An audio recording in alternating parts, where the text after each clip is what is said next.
Morning, Bhante. Good morning, Bill, Inoka, Morning, Bhante. Shanta. Hello, Hamru. Good morning. Good morning. Good morning, Bhante. Good morning, Bhante. Good morning, Momo. Good morning, Hamdruni. Good morning,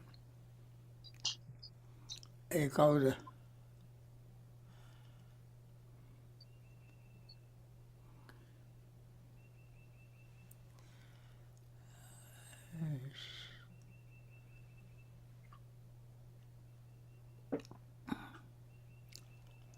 Kumari Yadapa. Okay, we can start. There are almost 41 people. Okay. Just one comment. In the past, I had some trouble to upload the lectures on this Anapanasati series on YouTube due to technical reason. That's been resolved. So now the talks are on YouTube if people want to listen to them again. And I just posted the link where all the talks are grouped together. Okay. Okay, so the first question that we had, Bhante, 2 weeks ago, I reported to you that there is this rising and falling, and that this person felt vibration. And you said that I can take this rising and falling or vibration as an object. In the past, attention on the vibration rather confused the person, but they tried this again, and now it has brought new result. If I let the vibration suffuse, so become more faint, let's see, I lost the line. If sorry, I lost the line. Yes, if they let the vibrations suffuse the whole body, then the mind seems to gain energy and wakefulness. It's calm but not dull. Sometimes it takes more than 1 hour to come to this this flow properly. What this person notices is that what they experience is increased virya, pasadi, and upeka, but they don't feel piti or sukha. They experience joy outside of meditation, but not during meditation. They feel that they prefer calmer pasadi and upeka. Can you please comment on this? So to summarize, what they feel is that they're able to feel, they don't feel piti. They feel pasadi and upeka. Can you comment on this, not really feeling piti in meditation? Yes, if you experience vibration, I ask you to focus your mind on that, and then you can see the entire body, feeling, breath, thoughts, everything is united to the same rhythm of vibration.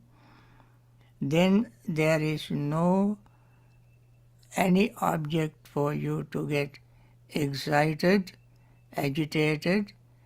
Therefore the mind becomes naturally calm, relaxed and peaceful. That is the state that leads to joy, happiness, and then concentration. When you experience the vibration, don't get excited, don't think of various things, not even the vibration, don't think. Your problem seems to be your thinking, your thoughts, your expectation of what is happening next and next and next and so on. You should not have that kind of anticipation or expectation. You just calm, relax, and then let the vibration continue, and you just pay attention to it, and you will see, I can tell you, give you some hints, but it is up to you to relax, be calm, don't expect anything, let it happen, let the vibration happen, and then you will notice your breath is very smooth, body smooth, mind is smooth, thoughts don't arise, and then you naturally gain joy, happiness, and concentration. When you gain concentration, that could be your jhanic state. As I mentioned in the second tetrad of the mindfulness of breathing, second tetrad begins with Piti Patisangvedi and Sukha Patisangvedi. Piti means joy, Sukha means happiness. You naturally experience joy and happiness, and you in your first jhanic state. So let that happen naturally, and don't try to excite or agitate. Okay? Okay. Bhante, I also wanted to ask you a question, and this has to do with the 4 kinds of right effort. My question is, can we use the breath in order to assist us in preventing unwholesome states of minds? What I notice is that when there is a negative trigger, there is a physiological response before a thought of anger occurs. For example, the breath will become shallow or it will become fast. And so because there is a response of the body before one thinks angry thoughts, one could also use the breath to calm the breath down in order to overcome unwholesome states of mind and replace them with wholesome states of mind. Yes.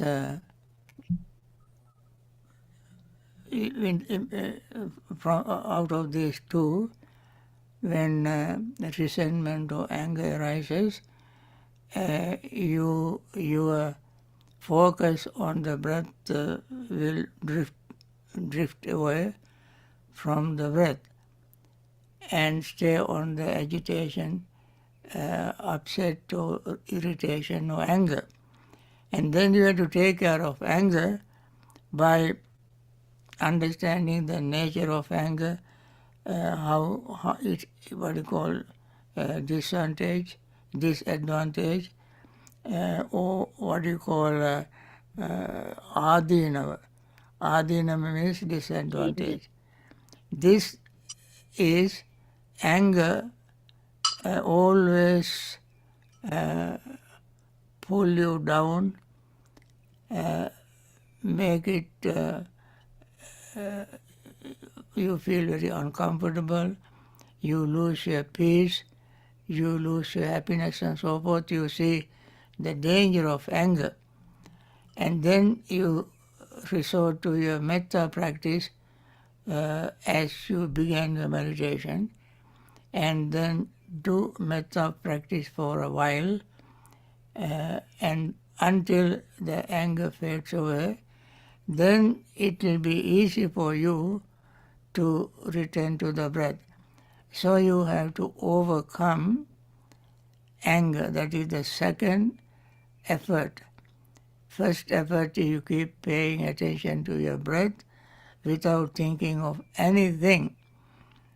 So anger is not there at that time. But all of a sudden you remember something and anger rises, then your focus on the breath you lose, and then anger agitate you. At that time you take care of anger by relaxing, by thinking of the danger. That is the state, the moment you have to think of the danger of anger, and then the benefit of metta, and practice metta until the anger fades away. That is the second effort you apply to overcome anger. Thank you, Bhante. Mhm. The next question has to do with faith. In the current day and age, is faith having ardent universal gratitude to the Buddha as well as for the teachers in the Sangha, our preceptors? Is this gratitude basically what would amount to faith in this day and age?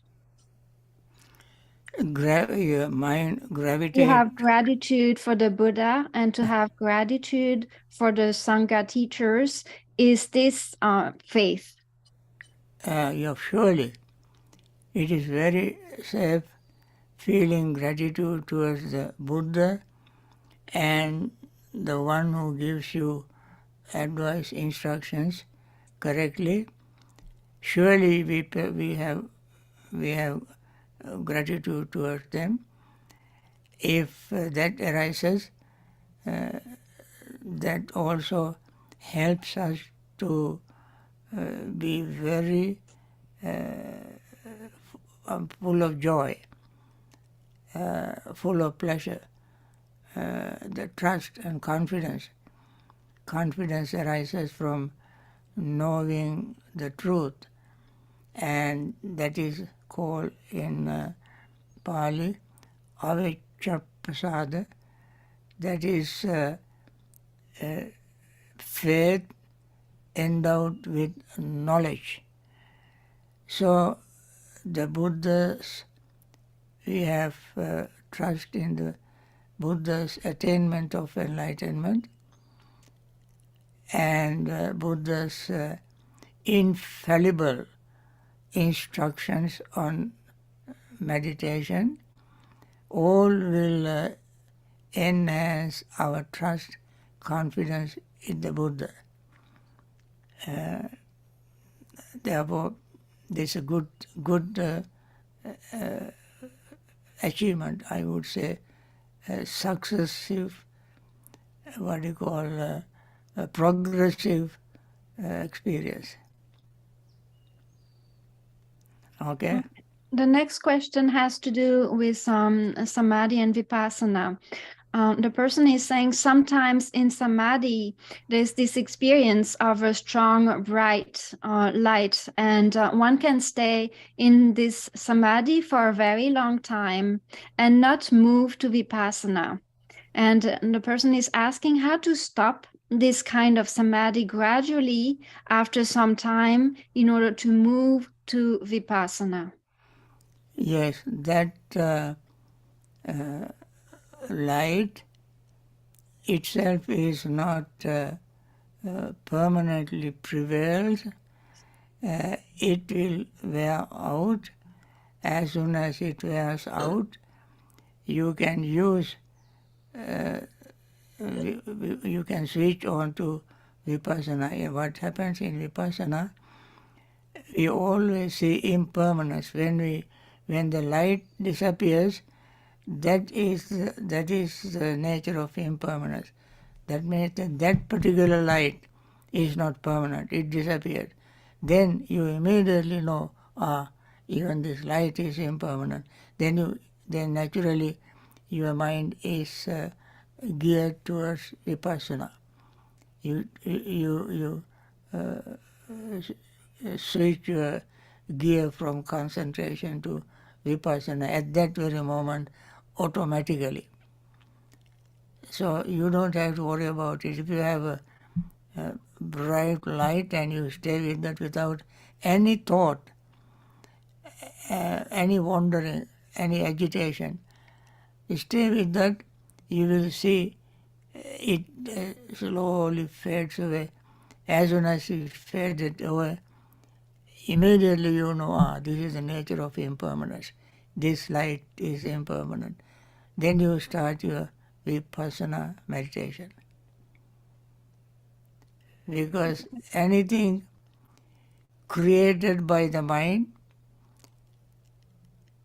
yankinchi chetaitan sabbanta nirodhama, Buddha said. Whatever creates in the mind, that is impermanent. So that is the beginning of your practice of vipassana. Okay? Okay, I don't see any other questions, but I can ask another one. This is about the 10 wrong views that we talked about yesterday. Yeah? And in the West, especially in countries where there is a strong emphasis on science, many people don't believe in supernatural powers. So why is the wrong view of not believing that they are beings with supernatural powers? Why is this wrong view harmful? Wrong view is harmful. The wrong view of not believing in supernatural powers, that there are beings that have these supernatural powers. And in the West, people are skeptical about this. So why is this not a good thing? Because you, whoever believes in that, don't know everything in the universe. You know certain amount of things. Knowing that something, you cannot conclude, and you cannot say positively, definitely, this is it, nothing else is right, this is the only right thing. You cannot say that. And therefore, with that conclusion, your progress will be retarded, because you yourself can attain supernatural powers, which are of course not necessary for enlightenment, but they are there. If you do not believe in them, your possibility of attaining that state will be retarded or will be blocked. For that reason, this is considered to be a wrong view. Wrong in the sense that it blocks your progress, your attainment. That is why it is considered to be unwholesome or wrong. Yes, thank you, Bhante. Then the next question is about maintaining mindfulness from moment to moment. The person is asking if it's always possible to be mindful and have moment-to-moment awareness in everyday life. And it's got two parts, so I'll break it into.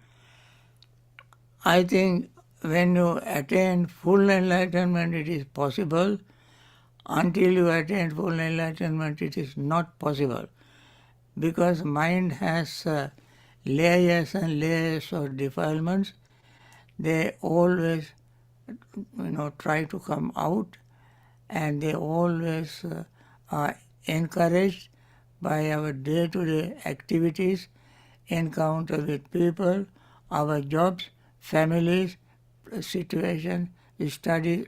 So many things happen to us that take away our attention.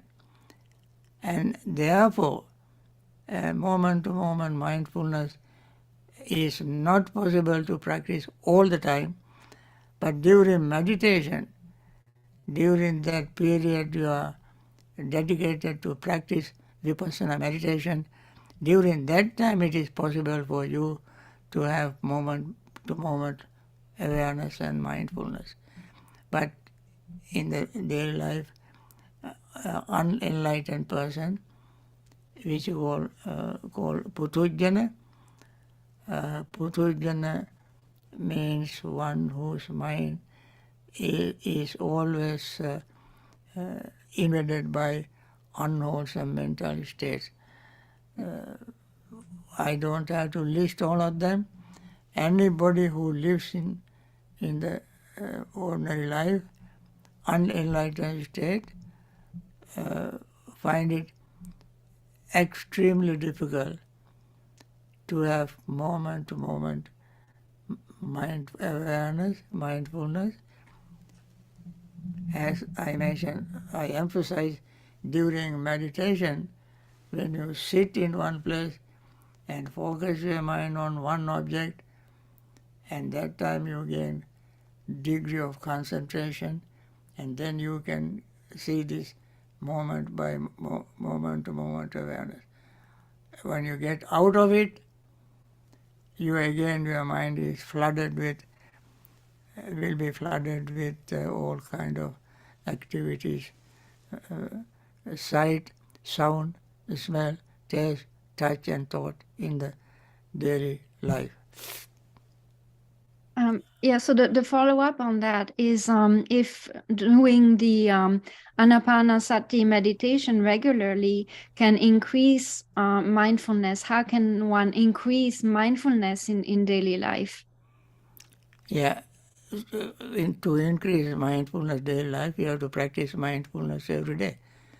In the meditation, yeah. In meditation, you do more meditation and increase the frequency of sitting and practicing. Yes, the person is also asking that, isn't it the case that in the Satipatthana Sutta, the Buddha said that mindfulness is to be practiced at all times. It's to be practiced at all times, moment to moment. Now, yes, mindfulness should be practiced while sitting, standing, walking, lying down, eating, drinking, calling, answering the call of nature and so forth. All this time, you try to practice mindfulness. But during those times, you always will be interrupted with various things, and then you come back to your mindfulness. So we build up momentum, practicing mindfulness with interruptions in the various activities, build up the momentum. When we build up the momentum, and that helps us to gain moment-to-moment mindfulness during sitting meditation. So all other time mindfulness practice is supporting, encouraging, building the momentum to have a deeper, more powerful moment-to-moment meditation in sitting, during sitting. That is why the Buddha advised us to do it all the time. Yes, the next question, Bhante, is if the practice of Dhatu Manasikara in daily life would help towards enlightenment. Yes. Practicing, yeah. Dhatu Manasikara, there are only 4 dhatu mentioned in Satipatthana Sutta, Mahasatipatthana and so forth, but there are 18 elements, but all of them are not mentioned. If we practice not only these 4, but all the 18 elements are Chakku Dhatu, Rupa Dhatu, Chakku Vijnana Dhatu. For each sense there are 3 elements: eyes, objects, and consciousness. All these are elements. So multiply this 6 by 3, you get 18. So your mindfulness of 4 elements is the basic. And if you are using them, you use them only to realize that all these are free from self. Netang mama neso hamasi nameso atta. This element, earth element, water element, air element, fire element, are not mine. I am not them. They are not myself. When you keep reminding yourself of this all the time, then you can go into the detail of element meditation, that is 18 element meditation. All these are possible in daily life because that is the thinking. Okay? Okay, the next question, Bhante, is please define enlightenment. Can you define enlightenment? Mindfulness is English word. Pali word is sati, and they translate it into English as mindfulness. Mindfulness is go with clear comprehension.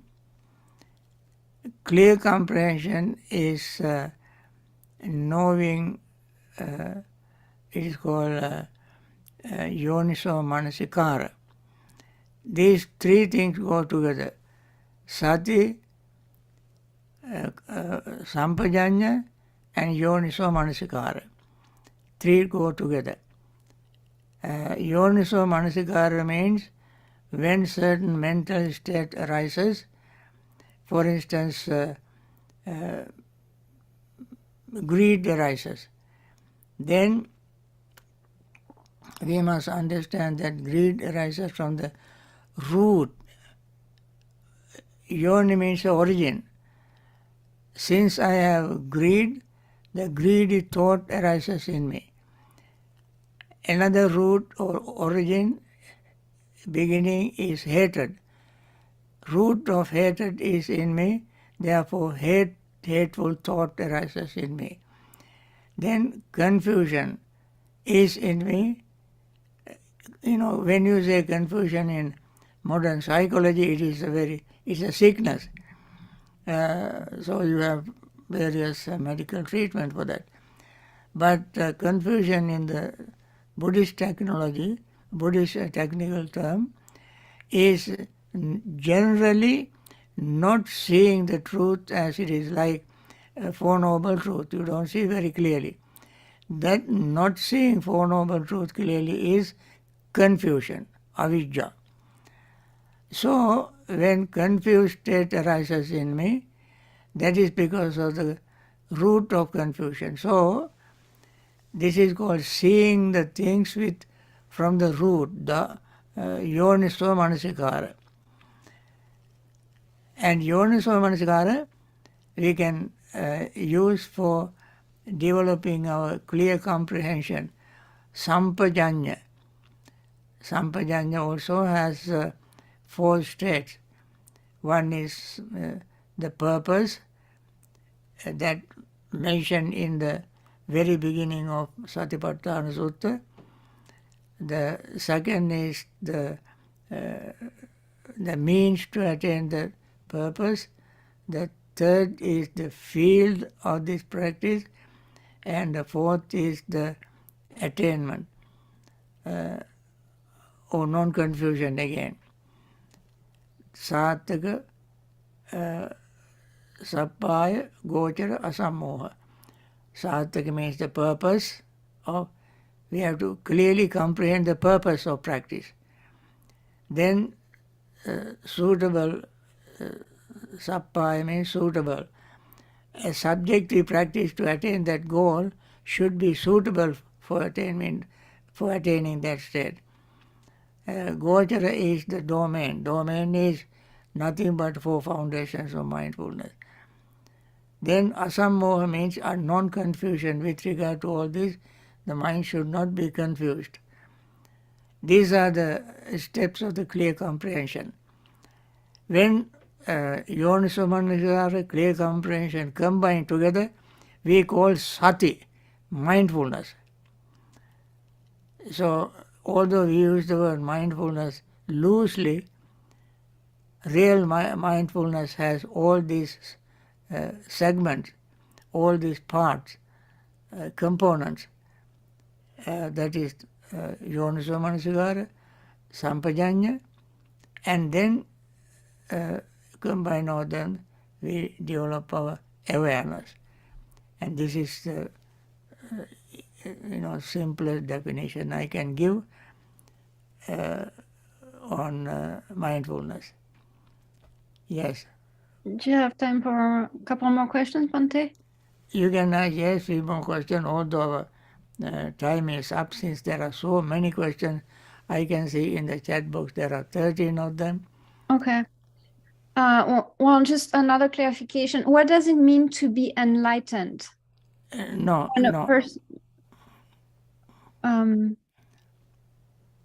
Okay, let me see. Okay, let me read this other question. How can one experience the mind while being aware of the breath? For example, in the suttas it says, I shall breathe in experiencing the mind. I am often aware if I have an unskillful thought or if I'm feeling compassionate when meditating or in daily activities. But at that moment, I'm no longer aware of the breath. So what the person is saying, when they become aware that they have a wholesome thought, then they're not aware of the breath anymore. Okay. I can also use this to reduce or get rid of the unskilled of thoughts that is in the mind. They want to check that they're doing the practice correctly. Now you must remember the breath is default factor. It keeps going on and whether you are aware or not. When certain mental state arises, that is the invader. Then immediately you become aware of that. So when anger arises, you definitely can focus mind on your anger while you are breathing. So at that time you cannot focus the mind on the breath. And if you focus the mind on the breath, then anger slowly become weak. If you want to be clear of anger, in order to use it as an object, that is experiencing anger, experiencing compassion, and so forth, you focus your mind on that experience. Let the breath go in and out as it normally does as a default factor. When there is nothing else, then you go back to the breath. At the beginning you see in Anapanasati sutta, there are no other mental state mentioned. When you only long inhaling as long inhaling, short long exhaling as long exhaling. In that state, no other mental state mentioned. Greed or hatred or so forth. Only the breath. And then some defilements, invades the mind, comes to the mind. Then it becomes a stronger factor and breath becomes weaker. And yet breath is going on and on and on and on. So you take care of this invader, and when it goes away, disappears, you return to the regular default factor. Okay? Okay. The next question is, Bhante, when I'm sitting in meditation, I often experience like waves coming into the body. It is as if something from the outside comes to visit and comes inside of the body. And the person thinks that this could happen because somebody thinks of them, or maybe some devas come and visit. Can you explain? No, we don't have to think that way. It is just the bodily, when we experience calm, peace, we experience this vibration or light, piti, as I mentioned in the Anapanasati sutta, second tetrad begins with piti patisangvedi asasi sami iti sikkati, piti patisangvedi pasasi sami iti sikkati, sukha patisangvedi asasi sami iti sikkati, sukha patisangvedi pasasi sami sikkati. That means experience gladness, one breathe in, experiencing gladness, one breathe out. That gladness, then happiness arises within oneself in one's own mind due to the development of our meditation. But we don't have to imagine some kind of external forces entering the body. That is what you call superstition. We have to get rid of superstition and stay with the very simple, natural, normal state. I think, friends, we went overboard a little bit, so we have to stop here to have some meditation. And let us close this now and go to our meditation. Okay?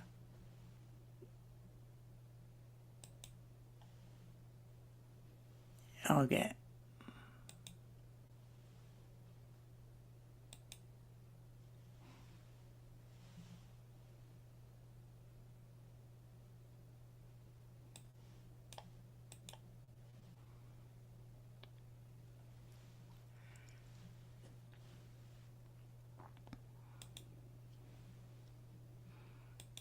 Can you see the meditation?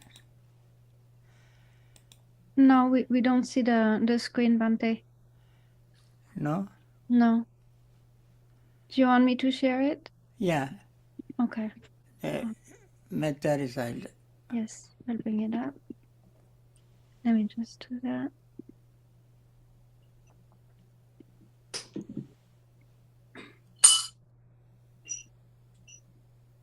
Screen. Of course, everybody knows it by heart now. Even if we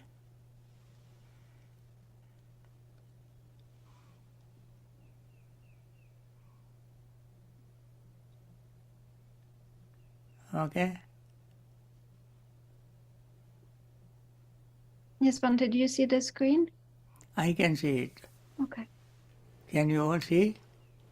Yeah, I think so. Yeah. If you can All see. right. Then let us begin with the metta recital and spend few minutes in meditation. May all beings be happy and secure. May all beings have happy minds. Whatever living beings there may be, without exception, weak or strong, long, large, medium, short, subtle or gross, visible or invisible, living near or far, born or coming to birth, may all beings have happy minds. Let no one deceive another, nor despise anyone anywhere, neither from anger nor ill will should anyone wish harm to another. As a mother would risk her own life to protect her only child, even so towards all living beings one should cultivate a boundless heart.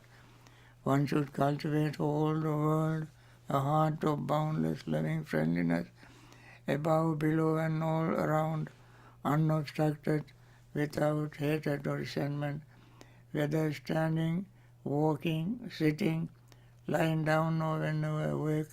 One should develop this mindfulness This is called divinely dwelling here, not falling into erroneous views, but virtuous and endowed with vision, removing desire for sensual pleasures. One comes never again to birth in the womb. Now with this metta thought, let us spend few minutes in meditation. We have given enough instructions on meditation. Now we have to put them into practice.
By means of these meritorious deeds, may I never join with the foolish, may I join always with the wise, until the time I attain Nibbana.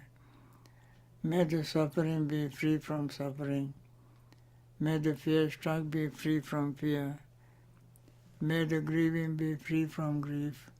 So too may all beings be. From the highest realm of existence to the lowest, may all beings origin in these realms, with form and without form, with perception and without perception, be released from all suffering and attain to perfect peace. Excellent, excellent, excellent. Friends, with this, we end this morning session. But those who want to continue meditation, make sure that you spend this precious moment and continue. But since we have other commitments after this, we have to end our part. I want to share our loving friendliness with all, especially those who are suffering from various sicknesses, taken care of by very compassionate doctors, nurses, and hospital staff. May they recover very soon and return to normal life, continue their Dhamma practice. And as those doctors, nurses, and hospital staff themselves who take a lot of time, risk their own life, and sacrifice their comfort to take care of them. May they continue their compassionate service and continue Dhamma practice and attain liberation from samsaric suffering.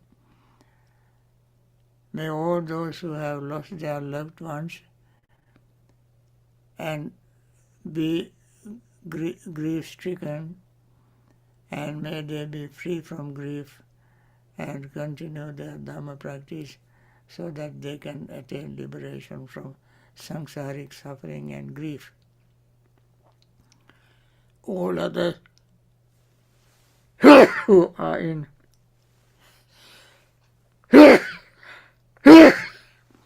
various places, going through various difficulties, hardships, discriminations, and being victims of various atrocities, wars, and so forth, may they find peace, may they find comfort. May those who are committing atrocities, crimes, have compassionate heart to stop all this for the sake of the world peace, and may they all find peace by not committing crimes, violence against humanity, and they practice Dhamma and attain liberation from samsaric suffering. May everybody else be well, happy and peaceful and attain to liberation from samsaric suffering. Thank you. Let me... Thank you, Bante. Thank you, Bante. Thank you, Bante. Tiruan Saranai. Thank you, Bante. Thank you, Bante. Tiruan Saranai. Good night. Tiruan Saranai, Bante. Teruan Bye bye. Saranai. Good night. Everyone said my Bante. Thank you, Bante. Thank you, Bante. Thank you, Bante. Thank you, Bante. Thank Thank you, Bante. Good So time. much. Bye, everyone.